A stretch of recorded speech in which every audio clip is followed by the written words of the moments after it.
Hebrews, Hebrews, Hebrews. This is Prophets of Awakening. This is our Tuesday night class. It's Israelite Advanced Bible Study on the 27th of December, 2022. We'll be dealing with some chapters out of the book of Joshua tonight later on. I'm asking everybody to go to our YouTube channel, Prophets of Awakening. Check out our videos. There's a lot of information given, and the videos will connect dots for you and bring you to the truth of the Holy Scriptures, or so-called Tanakh. And if you like what you are hearing and receiving, I'm asking you to like, share, and hit the black button, subscribe to our channel. It would be greatly appreciated. For those that don't know, this is the non-Messianic channel. We deal with the Tanakh and the Torah. The Tanakh is the Old Testament, so-called Book of Remembrance, and the Torah is the first 5 books of the Old Testament that was given to Moses on Mount Sinai.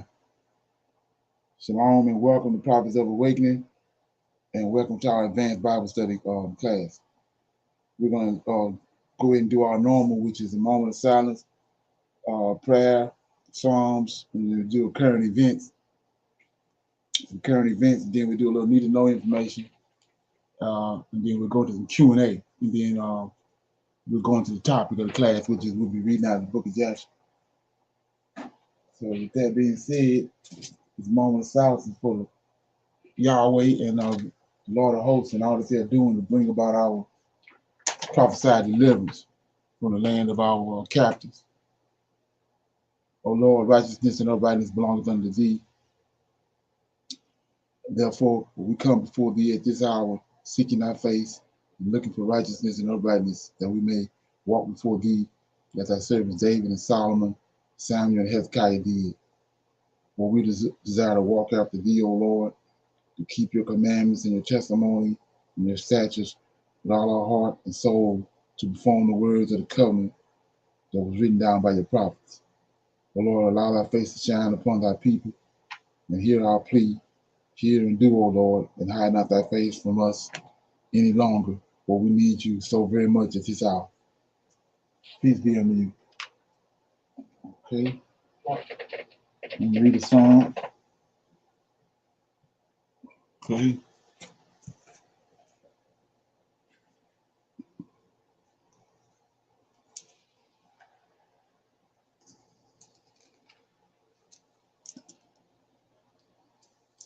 I'm going to read Psalm 53. It's a psalm of David. It's the foolishness of men. The fool hath said in his heart, there is no God. Corrupt are they, and have done abominable iniquities. There is none that doeth good. God looked down from heaven upon the children of men to see if there were any that did understand, that did seek God. Every one of them is gone back. They are altogether become filthy. There is none that not one. Have the workers of iniquity no knowledge, who eat up my people as they eat bread. They have not called upon God. Therefore were they in the great fear, where no fear was. For God hath scattered the bones of him that encamped against thee. Thou hast put them to shame, because God hath despised them. Oh, that the salvation of Israel will come out of Zion. When God bringeth back the captivity of his people, Jacob shall rejoice, and Israel shall be glad. Okay. Any comments on that? That was Psalm 53, the foolishness of men. Okay. So with that being said, we're going to do some current events. Deal with some news, update news.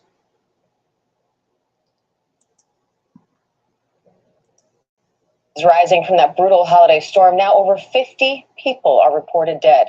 Nearly 30 of those deaths happened in New York State alone. The governor is calling the storm the blizzard of the century, as the Buffalo area remains paralyzed from nearly 4 feet of snow. Mona Kozar-Abdi is there. The death toll in western New York rising after what officials are calling the blizzard of the century. A winter nightmare unfolding. At least 51 dead nationwide, 29 in New York State alone. Roads still impassable. Forklifts used to clear vehicles. This blizzard is the one for the ages. Wanda Brown Steele's daughter, among one of the victims, found dead in her car after the snow rapidly piled up. It's so easy to ask yourself, why, God? Why? Emergency responders in Buffalo fighting multiple house fires, leaving crews in a dangerous battle with both fire and ice. More than 50 inches of snow have fallen in Buffalo over the past 3 days. In many neighborhoods, residents now turning to one another for life-saving help. I'm coming. Buffalo resident Shakira Autry took to social media after she heard 64-year-old Joseph White in distress outside her home and brought him inside on Sunday. I found him screaming for help. When I looked out the window, he was getting blown up and down the street. It was out of control. Autry updating social media in a second video. All right, what vehicle am I getting? I'm going Taking White to the emergency room of Erie County Medical Center on Sunday with the help of strangers. And one mother with no electricity, desperate to keep her baby alive when his ventilator suddenly stopped. Speaking to our ABC station, WKBW. I was sitting there literally crying, wishing someone would just knock on my door, literally. And you know, if they said they knocked and no one was there, if they knew a mother and father and child were in there, they should have broke the door down. We were in there. We needed help. Shahida Muhammad and her husband manually administered breaths to their infant for 2 days until Good Samaritans came to their aid. And elsewhere in the city, longtime residents opening up their homes to these visitors from half a world away after a knock on their door. They said, we're part of a tour group from South Korea, and we have 10 people in our vehicle. And I said, get all of them inside our house right now. Wow, Mona, these stories, unbelievable. And Mona joins us live now from Buffalo. And Mona, how are they handling search and rescue efforts right now with more snow on the way? Well, Diane, right now, search and rescue teams are in a better position than they were just days ago. Yesterday, we saw state troopers in the area on snowmobiles doing welfare checks. We heard officials ask people to check on their neighbors. Now, unfortunately, this is why we're seeing the death toll climbing, because they're able to maneuver and navigate the streets a lot more. We're hearing that victims have been found in their cars, victims have been found in snowbanks. Right now, there's teams coming in from Rochester to assist with the search and rescue. At one point, though, there were no emergency crews, and for the first time in Buffalo's history, we saw all of their fire trucks stuck in the snow, and there were even the rescuers needing rescue. But even then, they were still able to do over 500 rescues. So the search and rescue effort is still ongoing right now, but they are definitely in a better position, Diane. Now, Mona, Buffalo is used to major snowstorms. This is an area very used to snow, and they know how to handle it. So what made this storm so deadly? That is a good question. There's the weather aspect of it, where it was just a combination of the low temperatures with the frozen precipitation, the lake effect snow, so all that together. But as you mentioned, Western New York is used to heavy snowfall, so a lot of people overestimated their ability to drive in this snow. I spoke with one woman who says, in hindsight, she's a manager at Walmart, and says in hindsight, their job should have let them off a lot earlier, because by the time she was hitting the road Friday afternoon, she could barely see within feet in front of her. And she actually, not too far from here, just had to abandon her car and had a friend pick her up. And so that is part of the reason this was so difficult for people, is because they thought it was just another snowstorm. And once they got in it, they realized it was a lot more difficult. Yeah, thank God she made it home okay. So how are people there reacting to this, Mona, and how are they coping now? That's a good question. So people here, I mean, you heard some of the stories where neighbors are literally opening their doors to strangers and helping each other out. Officials are asking people to just check on your neighbors, and that is what they were doing, because some search and rescue efforts weren't able to get to people on time. We heard people post Facebook messages when they needed life-saving emergency help, and people were just responding. The woman that I was telling you about that got stuck here, she came to get her car back yesterday, and it was just her and her friend with a shovel. They were at it for about a few minutes, and then these guys just driving around asking people if they needed help came by, and they were able to get her car out of the snow, and then they went to go get her friend's car out of the snow. So I can't understate how incredible it is to see the community of this greater Buffalo area come together and help out complete strangers. Because again, at one point, that help wasn't coming from officials. Yeah, the one bright. Okay. Anybody heard anything about that?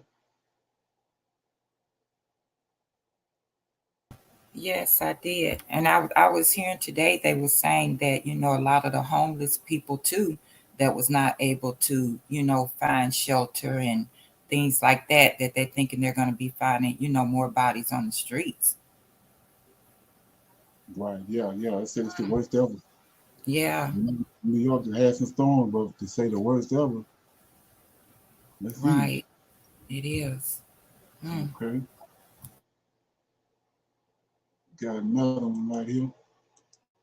ChristyNow.org, the War and Peace Report. I'm Amy Goodman. The House Select Committee to investigate the January 6th attack on the U.S. Capitol is expected to release its final report today, 3 days after the committee unanimously voted to refer President Trump to the Justice Department for criminal prosecution for attempting to overturn the 2020 election, the first time anything like this has ever happened in U.S. history. On Wednesday, the committee released transcripts from more than 30 interviews conducted with people who aided Trump's efforts, including conservative attorney John Eastman and former National Security Advisor Michael Flynn. Many of Trump's allies repeatedly invoked their Fifth Amendment protections against self-incrimination. To talk more about the House Judiciary January 6th committee, we are joined by two guests. Still with us, Cornel West, philosopher, author, professor at Union Theological Seminary, and Christina Greer, associate professor of political science at Fordham University, host of the podcast FAQ NYC, host of the Blackest Questions podcast on the Grio, and author of Black Ethnics, Race, Immigration, and the Pursuit of the American Dream. Can you respond, Professor Greer, to what we know so far? Oh, Amy, what we do know is that for the first time in U.S. history, we've had a president that was so corrupt that surrounded himself with people who aided and abetted his corruption, who also were corrupt. And we now have to try and pick up the pieces of what is this democratic republic and what democracy looks like going forward. Just because it's unprecedented doesn't mean that we can't have prosecutions. And I think because we've never seen something on this scale, many Americans think that Richard Nixon was impeached. He actually resigned before his impeachment. And so this is not a comparable scenario. This is someone who, while he was a sitting president, not only tried to overturn the results of free and fair elections, something we've never seen before, but also tried to enlist some of his allies at the highest levels of American government to assist him in those efforts. And what we still need to uncover is the number of Republican members of Congress who were willing to go along with it and assist him in those efforts of overturning a free and fair election. And so we're at a precipice, honestly, as to whether or not we can continue as a nation, since so many people don't believe that Donald Trump did anything wrong. So many people wanted him to actually violently overturn the government. And we've got sitting members of Congress still in office today who refuse to recognize the severity of January 6th and how dangerous it has been and continues to be to the future of our democracy. Cornel West, we asked you to stay on for a number of reasons, but among them, you were at the Unite the Right rally years before in Charlottesville, Virginia. You were there when the white supremacists marched. Ultimately, the rally and riot that led to the death of an anti-racist protester, Heather Heyer. Can you talk about what started then under President Trump and ended here with the January 6th insurrection, and what we know so far and what you feel should happen? Yeah, I think what we have, though, presently is the head spokesman of a vicious neo-fascist movement that has been caught. We've been against it for a long time. It should have been persecuted a long time ago, but it has now a life of its own, very different than Nixon in the past, because he's actually got millions of people behind him who live in his world of lies and illusions. And that's why you're getting a lot of talk about, well, if he goes to jail, you're going to have civil war. If he goes to jail, it's going to be violent strife across the nation. And there might be some truth to that, precisely because the neo movement is in place. It has a dynamic of its own. And at this point, it doesn't even need Trump anymore, to tell you the truth. So that we're in a very different situation. This is why we talk about the threat to, liberal bourgeois democracy. That's very, very real. I want to defend whatever democratic practices we have, even though they're so corrupted by big money and big military and imperial policy around the world. But we're really in one of the most grim moments in the history of the American experiment, in the history of the American empire. So I do think this is not just unprecedented because of the fact that a president has now been, in some sense, called, what would be the right word, could possibly be on the way to jail. It depends on how courageous the Department of Justice actually is, and it depends on how courageous the bureaucrats there in that department are willing to courageously pursue this. But it is a very, very unique moment. And what I saw in Charlottesville was just a particular galvanizing of those neo-fascists. And they're slices of the movement. All the folk who follow Trump are not neo-fascists, but they're conservative, and they're based, and it's motivated by one fundamental fact. They have a profound hatred of the professional managerial class that they see as the winners of corporate globalization, and they associate that with Black people, with Jews, with gay brothers, lesbian sisters, trans, and used to be Catholics, but I ran into David Duke down there, and he's now head of one of the Klan groups. That's American, upward mobility American style. They have a Catholic now running the Klan, and the Klan began by hating Catholics, Jews, and Black folk. And we're going to see more of that as well. You're going to see more Jewish folks supporting the neo-fascist. You're going to see more Black folks supporting the neo-fascist. That's where we are now. I wanted to ask about a really odd twist that's come up, and I wanted to ask Professor Greer about the New York Republican newly elected to Congress appears to have fabricated key parts of his education and employment history.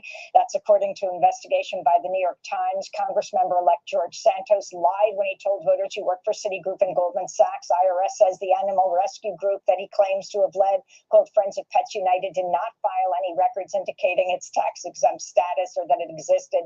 Times also found Santos faced criminal charges for check fraud in Brazil at a time when he claimed to be attending classes at Baruch College, which has no records for Santos, among many other issues. And it's particularly significant given the very close breakdown of Republicans and Democrats in the House. The significance of all of this coming out right now, that people don't have really any idea who this man is, but McCarthy not wanting to call him out because he's running on the right. Amy, I mean, the lack of courage from the Republican Party, never ceases to amaze me. But what's really dangerous about this congressman-elect is that there seems to be nothing factual about his biography. I mean, all the way down to lying about his Jewish and Catholic heritage and his alleged grandparents being survivors of the Holocaust. Even the address that he's listed on his filings, when they called that number, the woman who picked up had no knowledge of who this person was and said he had never even lived there. So there's nothing that's truthful. I think the Democrats in New York, though, do need to. And he was there, by the way, Professor Greer, on January 6th, one of the insurrectionists.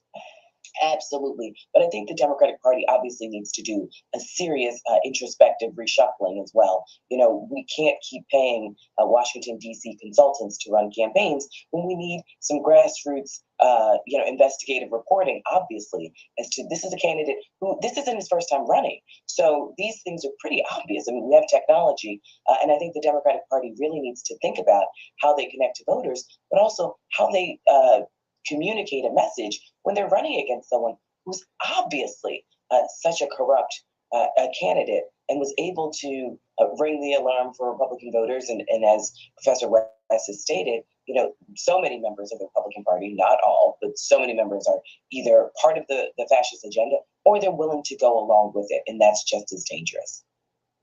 We want to thank you both for being with us. Of course. Okay. Any comments on that? Everybody good? Yeah, like I was saying before, you see how at the end of that news feed, this guy won in the Senate for the Republicans, and everything he said about his in his campaign was a lie. He lied about everything, but he still won. Okay, we're gonna play this right here.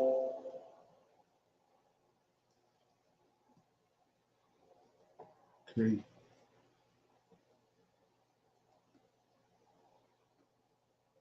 Singer Akon is going viral for some rather controversial remarks he said in a recent interview. What did he say?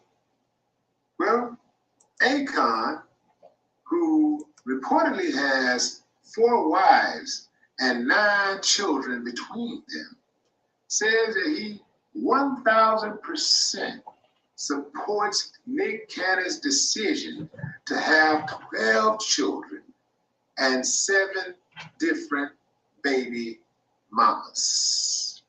So with the government already plotting overtime to break up the black family nucleus, why would any black man make a conscious decision to have children who's not going to live with him and another black man co-sign? Why? Let's see if we can make some sense out of it. Well, the primary reason that Akon gave for supporting Nick Cannon is, well, he got money and he can take care of them. You know, he can take care of the kids. He got money. That was the primary reason that he gave. And he also said that the baby mamas are with it. They don't hurt for nothing. And they live comfortably. All right, fam, where you at? Where you at on that? You know, you have a bunch of kids, as long as he can pay for the kids. Doesn't matter if they live under the same roof with him or not. You know, he going in, knocking these women down. They get these babies, and the babies are taken care of, the mothers are taken care of. You got a problem with that? Problem? Let's dig a little deeper. He's saying Nick Cannon is there for every one of them. Nick there for every single one of those kids. I got 9 children, and I'm there for every one of mine. The interviewer pressed on, and she said, so every single time, you're at every single recital. And he said, no, that's a white man's thing. Who gives a F about a recital? What are you doing today to change your mood? Me? 30 minutes ago?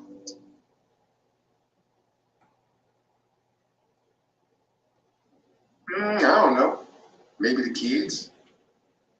Don't get me wrong, fam. It's imperative that you get to the money.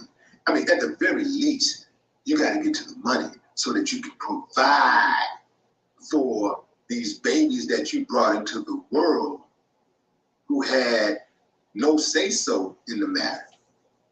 But perhaps, just perhaps, Akon has no idea how good it feels for a child who is on that stage, on that court, on that field, to look out into the audience and see daddy. For a lot of kids, mama isn't getting it. Mama gonna be there. But to see daddy out there too, man, that's double trouble. That's double backup. That's double reassurance. And I'm gonna tell you something else, fam. You know, a lot of these people, these black people who ain't from the US, y'all need to start speaking on our shit for real. Because a lot of y'all be out of pocket. Y'all love speaking on our stuff, but we don't, y'all hear us speaking on y'all thing. Y'all love coming over here, running your mouth about what's going on in the US, but you ain't helping.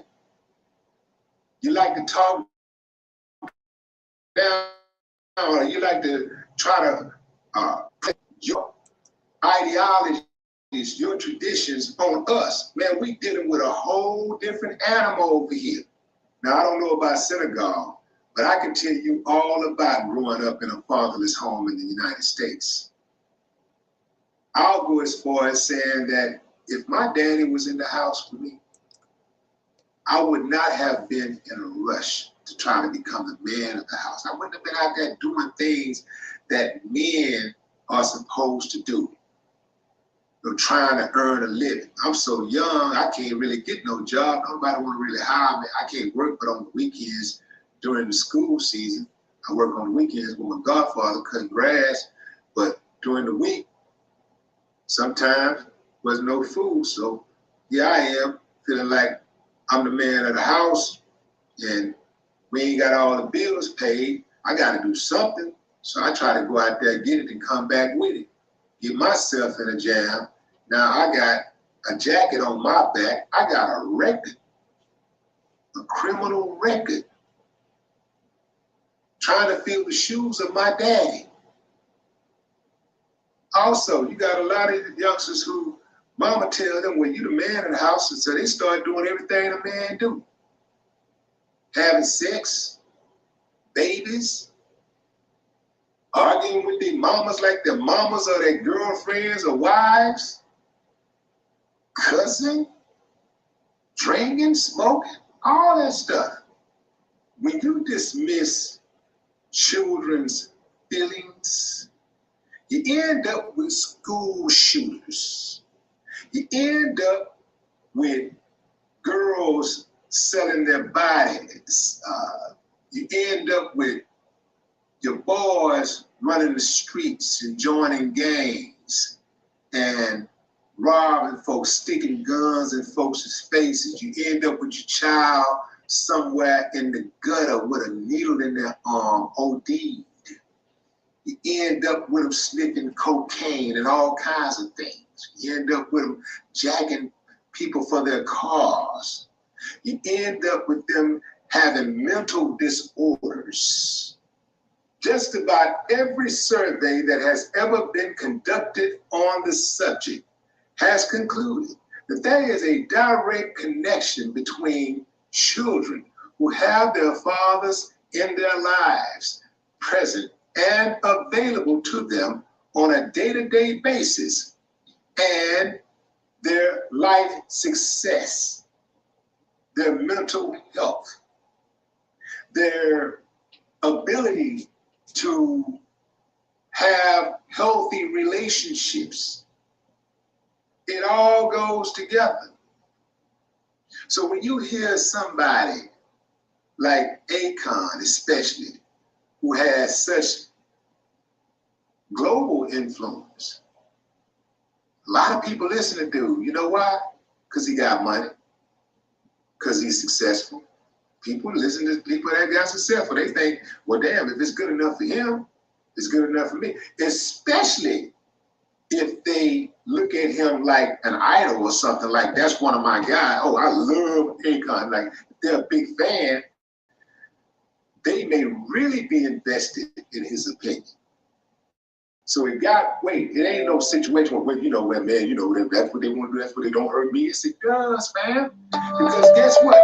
Those kids who have those problems, those mental problems, are going to take those problems and take that attitude out into the world. And they are going to project those attitudes and that energy, that behavior on society at large. They're going to project that energy on your children, my children, your grandchildren, my grandchildren, you, me, and everybody. You see it all the time. You see this stuff happening all the time. Okay. Any comments on that? Anybody relate?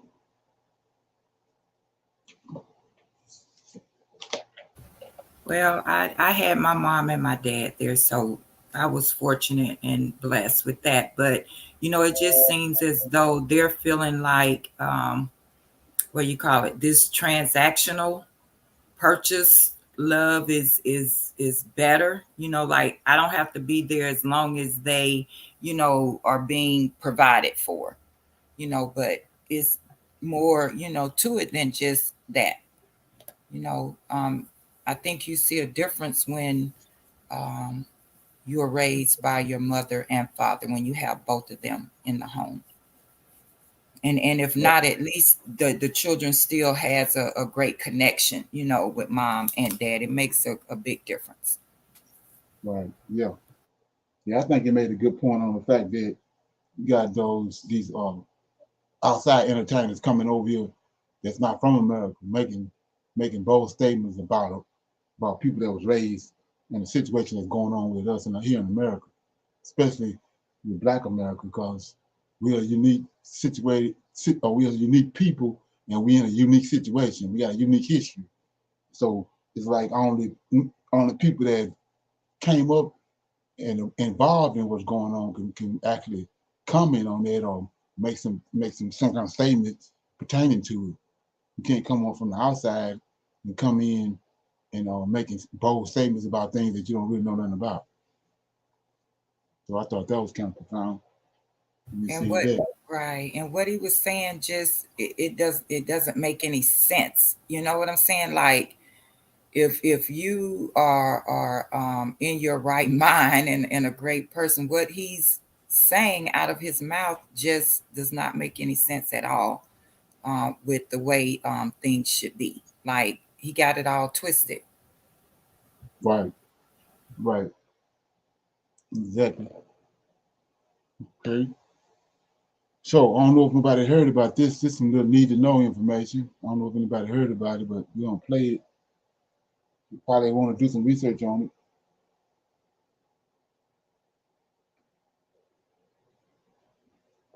it. Let's have some fun. So Roger Stone is he's the OG fraudster. He and Trump were like this for a very long time. Roger Stone has been involved in politics for about a zillion years. And it's hilarious because he postures as this like anti-establishment outsider guy. By the way, he has a giant tattoo of Richard Nixon on his back. All right, bro, do you? He postures like he's anti-establishment, but he's been involved in like various lobbying operations where he takes colossal amounts of money from foreign governments and corporations. And so like nobody has ever been less anti-establishment than him. He is as pro-establishment as it comes. So anyway, here he is. He went on this show, this right-wing show, and he makes a claim that is just adorable. Let's listen. When you're talking about the supernatural, there are a lot of people that go, I don't know, that sounds weird to me. You were talking about something extraordinary, and I just love you to touch on that subject because sure. It's at least very interesting. I think that there has that a portal, a demonic portal, opened above the White House around the time that the Bidens moved in. This was brought to my attention by a Christian who lives in North Florida, who sent me a bunch of photographs and a bunch of documents, and also some notations in the Bible about portals. And I was like, okay, sure, okay, appreciate it. Thank well, you. I mean, you should start out by being skeptical and saying that sounds insane to me. That's exactly what I did. But please continue. So I was skeptical about it, but I looked at the photos, and you can also, there's a live cam where you can actually see in real time, and there does appear to be something, above the White House. Something inexplicable. Well, at first you say, well, maybe it's a reflection, maybe it's an aerostat balloon, maybe there's a logical. So I called a police officer I know, works in Arlington, it's a friend of mine, and I said, look, do me a favor, would you get out and check this out? He said, are you out of your mind? I said, no, just humor me. Just humor me. Go down there and check it out and call me back and tell me what you see. Right. And take photos. Then he called me back about 2.5 hours later and he said, you're not going to believe this, but there's definitely something there. And it's there. He said other people were there photographing. One man called me and said, you can see it day or night. It's like a smudge in the sky, almost like a cloud that doesn't move. But when you zoom in on it with a telephonic lens, it's swirling like a cauldron. Now, wait a minute. So this is like, what, 8 months ago? Yes. Okay. So this is a cop. Yes. Telling you that he doesn't know what the heck it is, but it's something. But yeah, there's something there. Correct. And has this persisted? Yes, it's still there. It's still there. It's still there. Okay, that's nuts. Like, how has the media not covered this? Well, the media doesn't cover a lot of things that are true. Where do you even begin with something like this? Okay, so we do Crystal Kyla Friends in Washington, D.C. I'm by the White House all the time. There's no fucking demonic portal. What are you talking about? I can't believe I literally had to say those words. Like, yes, I've looked in the sky in that area, and I didn't see a demonic portal. Like, fact check, no demonic portal. Wow. What? Like, why? Why would you do this? And I love the guy, Eric Mattis is his name. I love how he's kind of walking you through it and trying to be like, yes, I am skeptical. But tell me more. Oh, well, that's interesting. Oh, maybe there is something to this. So a cop said he saw it? I don't understand why people like this even get involved in politics. Well, I know for Roger Stone, it's probably like money and power, right? But like, why say stuff like this? Why do stuff like this? All of your enemies. Okay. Anybody hear anything about that? It's supposed to be people seeing a demonic portal over the top of the White House. No, that's my first hearing about that one. Yeah, like I was saying, might want to check it out, Google it, might find out something else that everybody else don't know. But yeah, I was listening to another guy talking about that, and then so I went and Googled it, and then I started. It's all kind of information on it. So yeah, there's something to think about. Like he said, this portal is in the Bible. There's a portal at Bethel, where Jacob laid his head on the stone and went to sleep, and he saw a ladder, and he went saw angels coming up and angels coming down the ladder, and he saw the Lord of hosts standing at the top of the ladder, regulating the angels. That's a portal. It was in Bethel, like I said, right outside of Jerusalem. The angels coming in and out, and also it's got to be the same portal that 200 angels came through, because they went to Mount Hermon, and they made a pact on Mount Hermon, and Mount Hermon is in that same vicinity. They came through that portal, and from there they went to Mount Hermon and made a pact. And also that's why it's giants all around there. That whole region, the land of Canaan, that whole region, there's giants around there, because that's where these angels coming in through it. Okay. Any comments on that?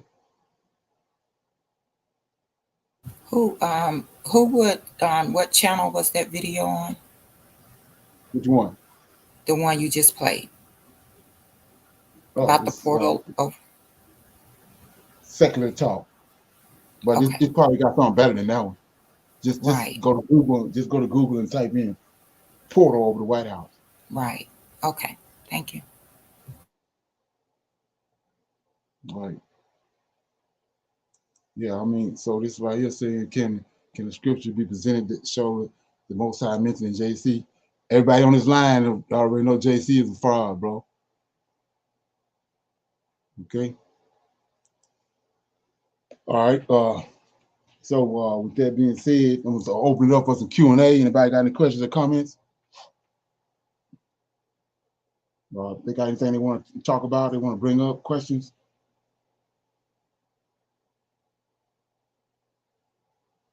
Okay.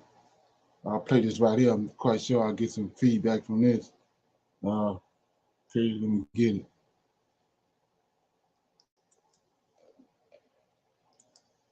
So I was going to wait to comment on this, but I just couldn't. He's absolutely right. Comment. You hardly see men saying we don't need a woman. You never hear any woman in any other community saying they don't need their men except Black women. And he's absolutely right. Quick history lesson. White women's liberation movement. You don't know anything about it, I would tell you to pick up a few books and read about it, because it has never benefited Black women. It benefited white women, right? As did affirmative action. So here's the quick synopsis, right? Back in the day, white women decided that they wanted equality. They no longer wanted to just be in the house, be stay-at-home moms. So they started this whole movement of burn your bra, equal pay, yada, yada, yada. And they brought in all these other ethnicities. Specifically, they also brought in Black women.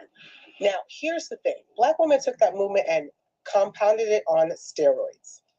Now you have Black women screaming, fuck niggas, I need the bag, this, that, and this, and that, and the other, right? But let's be clear as to why this is happening. Racism. And institutionalized racism to be exact. The reason you don't hear these other ethnicities screaming about that is because they understand in order to build real generational wealth, right, you're going to need a two-party system to do it. We are the only ethnicity that are quick to talk about how we can do shit alone, but we still don't have the finances, the wealth, or the power that they do.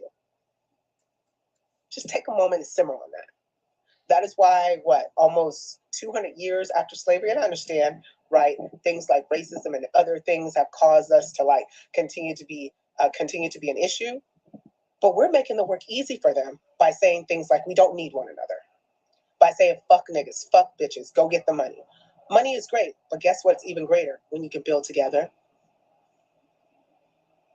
Because two bags are better than one. And for a lot of you, you're going to disagree with me, and that's fine, right? But here's my attitude. Go read.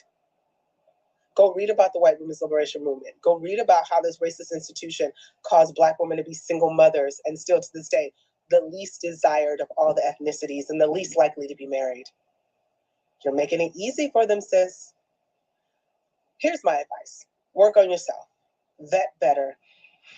And stop saying you don't need anybody, because you do. You're tired, you're sad, you're bitter. I see it all on the internet.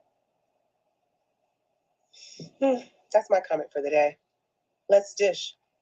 Because I'm sure there's going to be someone on this platform that's going to come and tell me I'm wrong. And then I'm going to give them a list of books they can read so they can figure it out for themselves. Okay. Any comments?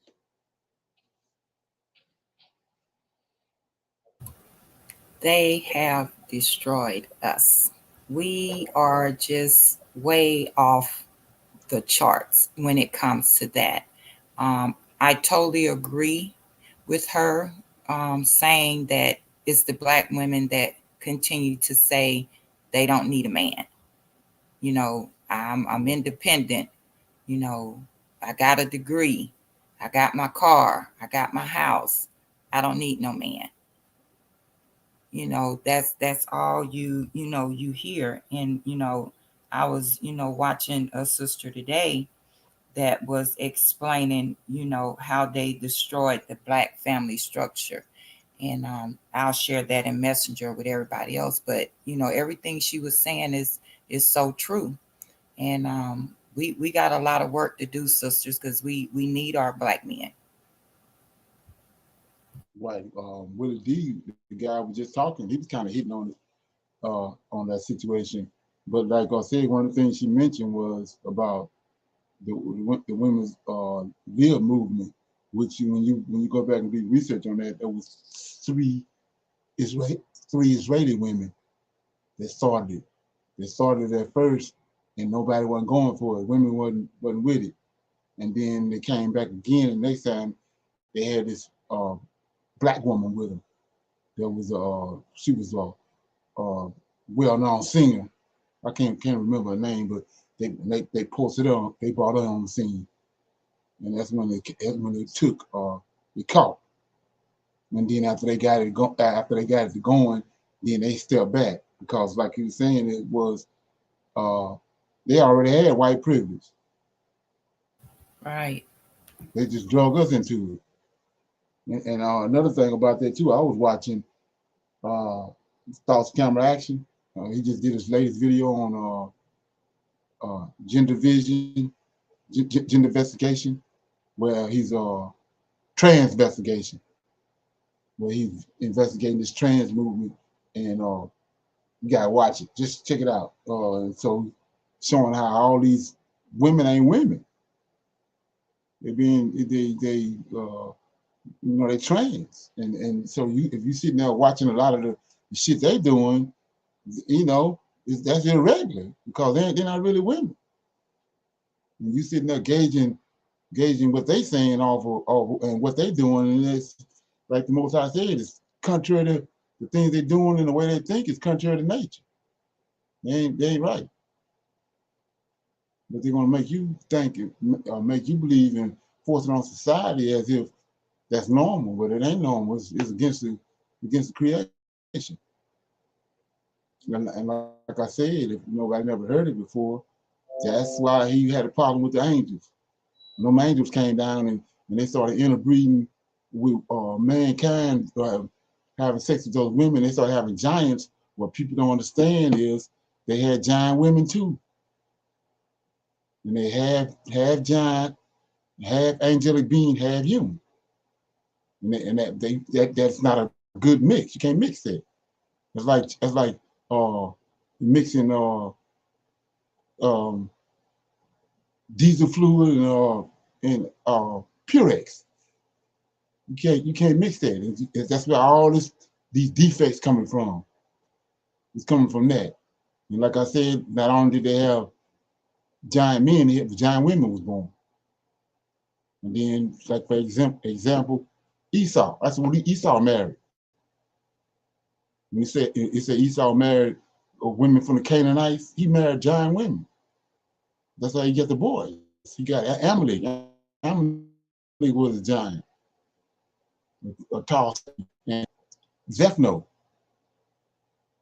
They all, they picked up, they took they got their mama's DNA, and that's why they believe that you trace a man's lineage, you trace a person's lineage through the mother, because that's where they got their power from. He started having these giant boys of stature, men of stature, red-haired giants. Okay, so everybody good on that?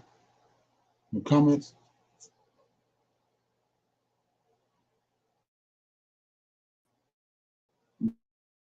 Yeah. Okay. So with that being said, to read out the book of Jasher. I mean, let me get it.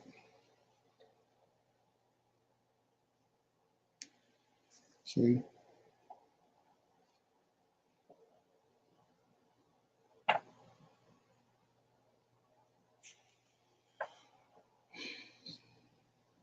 Lost my page. Let me see if I can get it. Here you go. Okay.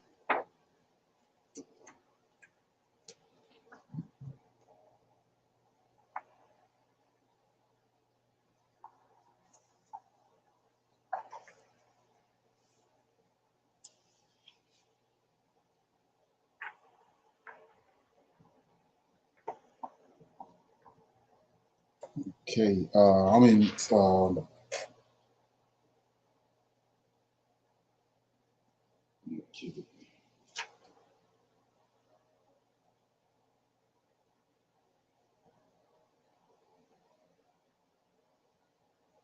We start at 45. It's got to do with Joseph in the land of. It's kind of got a twist on it. Since Joseph was in the land of Egypt. It's in the book of Jasher, chapter 45.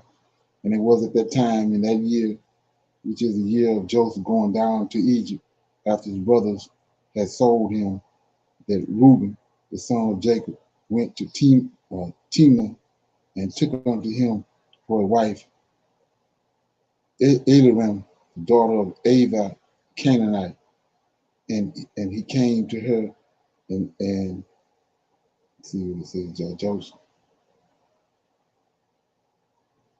Okay, and Urimah, the wife of Reuben, conceived and bore Hannah, Pulam, Kazum, and Carmi, 4 sons. And Simeon, his brother, took his sister Dana and Simeon, his brother, took his sister Dana for a wife, and she bore him unto him Mamu, Yaman, Ohan, Jackson, Zachar, and 5 sons. And afterwards came Bunah, the Canaanitish woman, the same as Bunah, whom Simeon took captive from the city of Shechem, and Bunah was before Dana and attended unto her. And Simeon came to her, and she bore unto him Saul. And Judah went at that time to Adam, and he came to a man of Adam and his wife, and his name was Hira. And Judah saw there the daughter of a man from Canaan, and her name was Eliat, the daughter of Shu. And he took her and came to her, and Ada bore unto him Judah, Onan, and Shiloh, 3 sons. Right. So this is the point I was making right here about the, this stuff is kind of like hidden from the person that they don't really understand what's going on. So we see that Reuben married a Canaanite woman. Right, she was a Canaanite woman. So Canaanites are descendants from they got angelic blood and DNA in them. They descendants from these fallen angels that came down. 200 that came down. That's why the land full of. So Reuben married one, right? And then we see that Simeon took one to a wife, right? And then it says, and Judah went at that time. This is a story that's in Genesis about Judah. And Judah took a Canaanitish woman. It says, and Judah saw there a daughter of a man from Canaan. That's a Canaanite, and her name was Aliat, the daughter of Shu. And he took her, which means he went into her, and she became his. And she came to her, and Ajah bore him Judah. Born to Judah, Onan, and Shelah, 3 sons. So these 3 boys that Judah had for this woman, and then we know in the book of Genesis, they was wicked as hell. Let's look at it. And they not wicked on accident. It's cause who their mother is. So let's look at it. Let me get it. Okay. I'm in Genesis. Okay.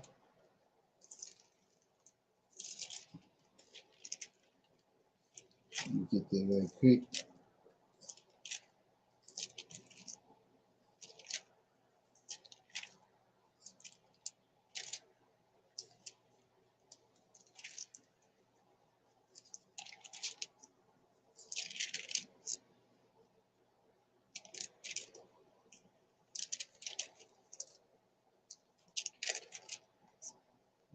Okay. Okay, it's in chapter 38, Genesis 38. So I'll start reading at verse 1. It says, it came to pass, and it came to pass at that time that Judah, this is the same thing we just read over in Joshua. And it came to pass at that time that Judah went down from his brethren and turned in into a certain Adulamite, whose name was Hira. And Judah saw there a daughter of a certain Canaanite, right? This is a Canaanite woman, descendants from the giants. They was ordered to stay away from these people, whose name was Shua. And he took her and went in unto her. And she conceived and bore a son and called his name And she conceived again and bore a son and called his name Onan. And she yet again conceived and bore a son and called his name Shiloh. And he was at Chezeb when she bore him. And Judah took a wife for his firstborn, whose name was Tamar. And Judah's firstborn, was wicked. See that? He ain't wicked on an accident. He wicked because of Judah and mixed with these Canaanite woman. So he says, Judah's firstborn was wicked in the sight of the Lord. And the Lord slew him. The Lord killed him. And Judah said unto Onan, go in unto thy brother's wife and marry her and raise up a seed to thy brother. And Onan knew that the seed should not be his And it came to pass when he went in unto his brother's wife, that he spilled it on the ground, that she should give seed to his brother, right? And the thing which he did displeased the Lord. Wherefore he slew him also. He killed this boy too.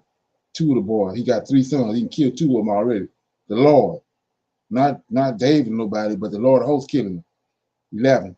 Then said Judah to Tamar, his daughter-in-law, remain a widow at thy father's house till Shiloh, my son, be grown. For he said, lest peradventure he die also, as his brothers did. And Tamar went and dwelt in her father's house. So you should know the story, but she waited for the boy to get grown. When he got grown, he didn't give her to him. She gave him somewhere else. So Tamar came and dressed up like a woman of the night, and Judah ended up going into her. And so when he went, and Tamar is the Israelite woman. So anyway, what you're looking at right here, Judah trying to expand this lineage right here. When they these people are of a mixed breed, he killing them. Lord hosts killing them. But he's trying to keep Jewish Israelite traditions where trying to keep, when you have 3 or 4 sons, and one son have a wife, and that son died before the wife have a kid for him, the brother got to marry her, and he got to take up a seed for his brother. But these ain't Israelites, because they marrying amongst these wicked women. These women ain't these, like I said, they descendants from these giants. So he killing them, right? So let's look at another situation before I go back over there. So you go to let me see, Ezra.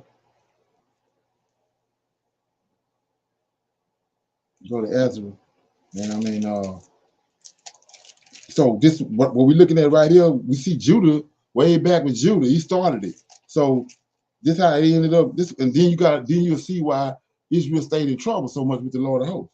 But anyway, you go to this one of the reasons they went to serve in Babylon for 70 years, right? So now they coming back from Babylon after 7 years. This is the main reason they in Babylon. They intermarrying with these people of the land, the Canaanites, and now they picked up their tradition because they got these wives, and these wives are demanding from these men. They want to keep their traditions and serve their gods. That's what happened to Solomon. So now they ended up in these mountains, taking these children up there, sacrificing their kids, because that's what these fallen angels demand of them, is to sacrifice their firstborn to them.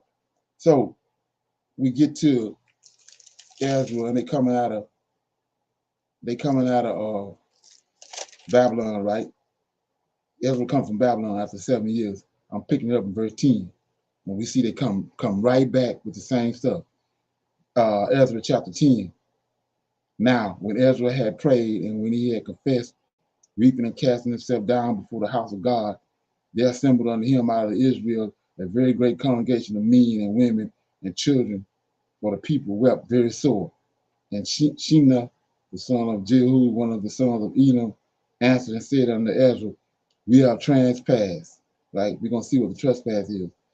We have trespassed against our God and have taken, see that, strange wives of the people of the land. Yet now there is hope in Israel concerning this thing. Now therefore let us make a covenant with our God to put away. See, we thinking we got options. We already got these kids, so what we already got the kids, so let's go on and on and let's keep moving. But look what he said. Now therefore let us make a covenant with our God and put away all the wives which is such as are born of them, according to the counsel of my Lord, and to those that tremble at the commandment of our God, and let it be done according to the law. Arise, for this matter belongeth unto thee. We also will be with thee. Be of good courage, and do it. So now let's look at this, because it's a lot to be learned right here. So this Ezra. So a lot of reason why they came back and doing this. Ezra, the high priest, and all them, they was there, but you know, they pretty much they was in the process of reuniting and regathering themselves to bring their culture back. So as soon as they got there, they started this right here. So let's look at verse 2. It says, I can't say this name, Shina, the son of Jahu, one of the sons of Elam, answered and said unto Ezra. So Ezra, right? This man he talking about, Jehu, is a priest, right? A Levite. We answered and said unto Ezra, we have transgressed against our God and have taken strange wives of the people of the land.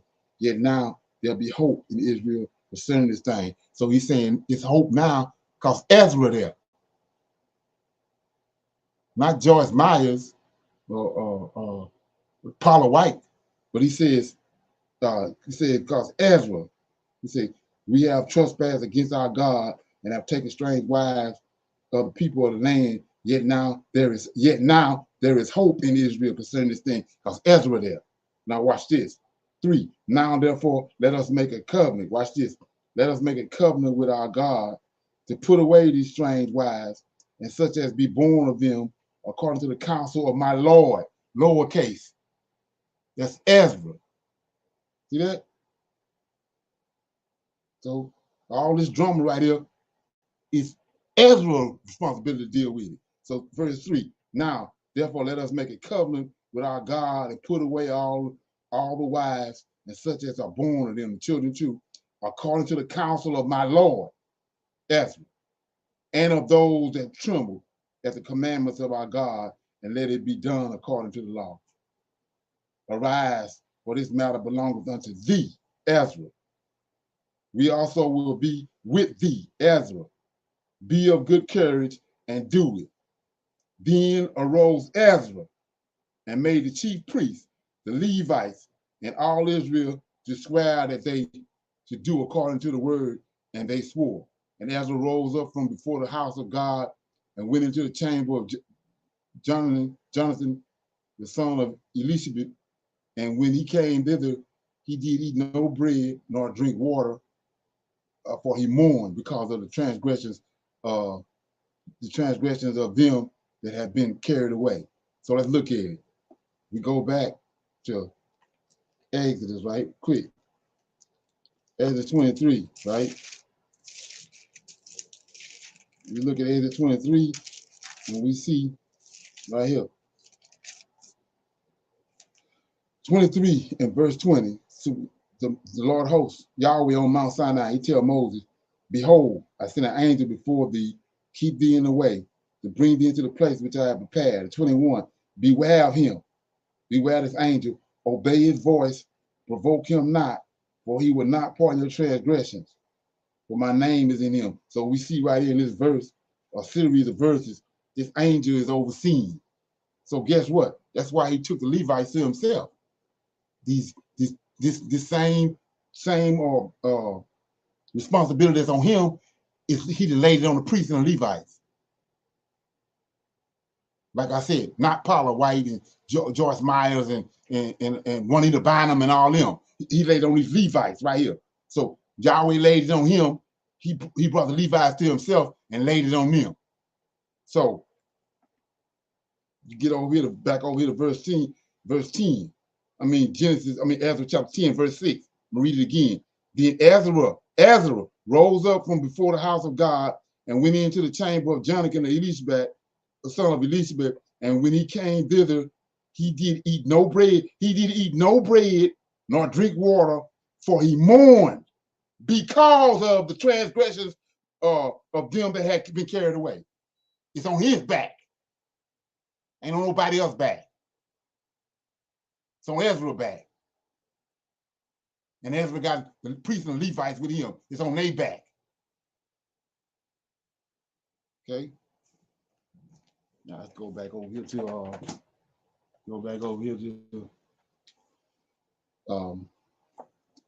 Joshua. So I was reading, I'm in verse 5. Verse 5. And Levi and Issachar went to the land of the east, and they took up themselves for wives from the daughters of Jonadab, son of Joktan, son of Eber, and Jobab, the son of Joktan, had 2 daughters, and the name of the elder was Adoniah, and the name of the younger was Ara. So we see right here, we see that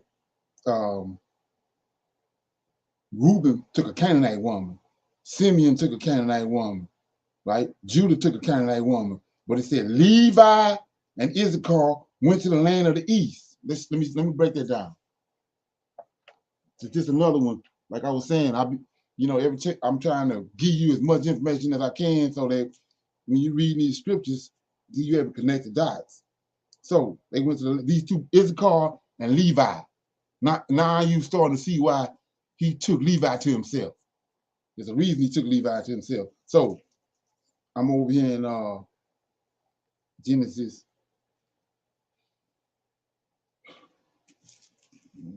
Man. Okay, I'm in chapter 10 of Genesis. This is where the table of nations at. So we see in chapter 10, it says, and Joktan. Here go Joktan right here. Same Joktan we just read about. It says, these sons of Shem. Unto Shem also father of all the children of Eber. This is all the children of Hebrew. This is after the flood. And the children of Shem, Elam. They went to Elam, Asher, Arflot, Lu, Aram. And Aram is Abraham's daddy. Okay. And the children of Aram, Uz, Gather, and Mesh, and Arflot begot Shelah. Shelah begot Eber. And under Eber were born 2 sons, and the name of Peleg, and his day, and on his days the earth was divided, and his brother's name was Joktan. See that? And Joktan begot Armadad, and I can't say these names. Then 27, and Hadarum, and Uzel, and Dikla, and Obel, and Amamel, and Sheba, Ophir, Havilah, Jodad. All these were sons of Joktan, and their dwelling was from Mishah, and those that go unto Sarphar, that's the mount of the east. These people, these Hebrews. So Simeon and Levi went to where they folks was at and got wives. See that? So it says, verse 5, Levi and Issachar, I'm back in Jasher 45 and 5. Levi and Issachar went to the land of the east. That's in Genesis chapter 10. Same when Abraham sent his servant. He told him to go to where Sarah came from and get a wife for Isaac from his lineage. So it says, verse 5, and Levi and Issachar went to the land of the east, and they took unto themselves wives of the daughters of Jochebed, son of Joktan. See that? That's Shem descendants, Hebrews, right? And Levi took on, and when I read 6, said, and Adra bore unto Issachar, Tola, Puva, Job, Shomron, 4 sons, and Dan went to the land of Moab. See that? Moabites. He told them to stay away from the Moabites. Dan went to the land of Moab and took a wife, Aliphalet, the daughter of Carjadan, the Moabite, and he brought her to the land of Canaan. And I can't see that. Aliphalet was barren, and she had no offspring. God afterwards remembered Aliphalet, the wife of Dan, and she conceived and bore a son and called his name Cushim. And Gad and Tally went to Haran. You know where Haran at, these Israelites. Gad and Naphtali went to Haran and took them thence the daughters of Abraham, the son of Uz, son of Nahor. That's Abraham. That's Nahor is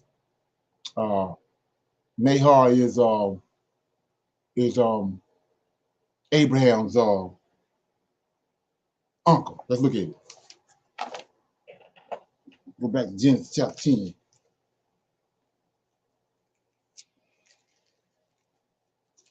Okay. Genesis chapter 10.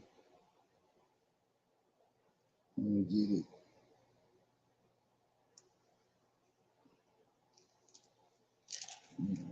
Okay. Yeah, right over here. Chapter, I think it's chapter 11, descendants of Shem, right? You get to 18, 11, Genesis 11, 18. And Peleg lived 30 years and begot Reu. And Peleg lived after he begot Reu 209 years, and he begot sons and daughters. And Reu lived 230 years, and he begot Shirug. And Reu lived after he had begot Shirug 207 years and begot sons and daughters. And Shirug lived 30 years and begot Nahor. There he is right there. And Shirug lived after he begot Nahor 200 years, and he begot sons and daughters. And Nahor lived 920 years, and he begot Terah, right? And then Terah lived after he had begot Nahu lived after he had begot Terah 109 years, and he begot sons and daughters. And Terah lived 70 years, and he begot Abram. Nahor, that's his brother, Nahor. That's Abraham's brother, Nahor and Herman. So Terah is Abraham. So we see that these boys right here, some of them went and got daughters of they from their lineage, but we see some of them didn't. And now we seeing out why stuff playing out the way it's playing out in the scriptures. So chapter Genesis, Joshua 45 and 9, Gad and Naphtali went to Haran, right? That's where Sarah from, and took from thence the daughters of Amram and the son of Uz, the son of Nahor, for wives. And these are the names of the daughters of Abram. The names of the elder were we see these Israelite women, right? And then 11, and Miriam bore unto Naphtali Jezreel, Guna, Jasher, Jazer, Shillum, 4 sons, and Atai bore unto Gad, Zephon, Cadiz, Suli, I can't say those names, okay. And then 12, Asher went forth and took Ada, the daughter of Aphel, the son of Hadar, the son of Ishmael, for a wife, and he brought her to the land of Canaan. And Adon, the wife of Asher, died in those days, and she had no offspring, and it was after the death of Adon that Asher went to the other side of the river and took a wife, Hadrah, the daughter of Embler, the son of Eber. So he took a wife from Ishmael, the Ishmaelites first. She died without having children. Then he went and got a daughter from Shem and Eber. And the young woman was a comely appearance. That's already understandable. And a woman of sense. And she had been a wife of Michael, the son of Edom, son of Shem. And Hadrah bore a daughter unto Michael, and he called her name Shirat. And Micah died after this, and Hadrah went and remained in her father's house. And after the death of the wife of Asher, he went and took Hadrah for a wife and brought her to the land of Canaan. And Shirat, her daughter, he also brought with them, and she was 3 years old, and the damsel was brought up in Jacob's house. And the damsel was a comely appearance, and she went in the sanctified ways of the children of Jacob. She lacked nothing, and the Lord gave her wisdom and understanding. And Hadrah, the wife of Asher, conceived and bore him Hemanah, I can't say the Jebah, Yishba, Berah, 4 sons. And Zebulun went to Midian and took for a wife Misha, the daughter of Mulad, son of Abidah, son of Midian, and brought her to the land of Canaan. So right here, Zebulun, these women he's getting are daughters from Abraham's second wife, Kirkuk. The Midianites come from Kirkuk. So these are all Israelite women. And so, like I said, we see that Reuben and Judah and Simeon, they went and got daughters from these Canaanite women. That's where the drama was coming in at. We see what happened with Solomon. Solomon did the same thing. And it ain't turned out good for him. But we see that Levi and Issachar, they went and got Israelite women from Shem and Eber's lineage and Joktan. Okay, so I'm gonna leave it right there. Anybody got any comments on that? So that open up the scriptures more, because you see why so much wickedness going on in Israel. They got the God right there with them. They ain't like we are. God was right there. They looking at him. They dealing with him. They seeing what he doing. See what he capable of, and still, yes, they still sinning. It's because of this right here. Disobedience. When he say they're disobedient, that's what he's talking about.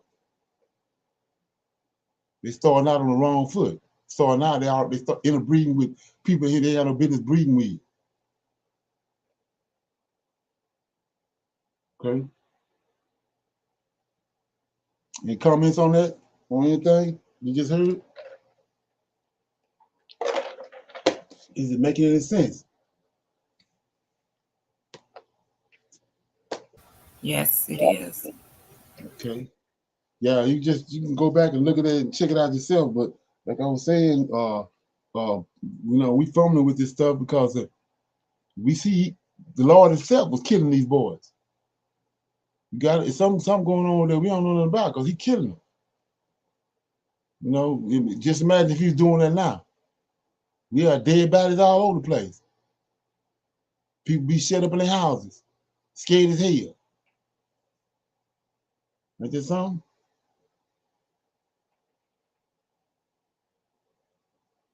Okay, so with that being said, I'm gonna leave it right there. Anybody else have any comments? Everybody good? Yes. Yes. Okay. So I'll see everybody tomorrow at 8 o'clock for our clubhouse. Shalom. Shalom, man. Another shalom. Shalom.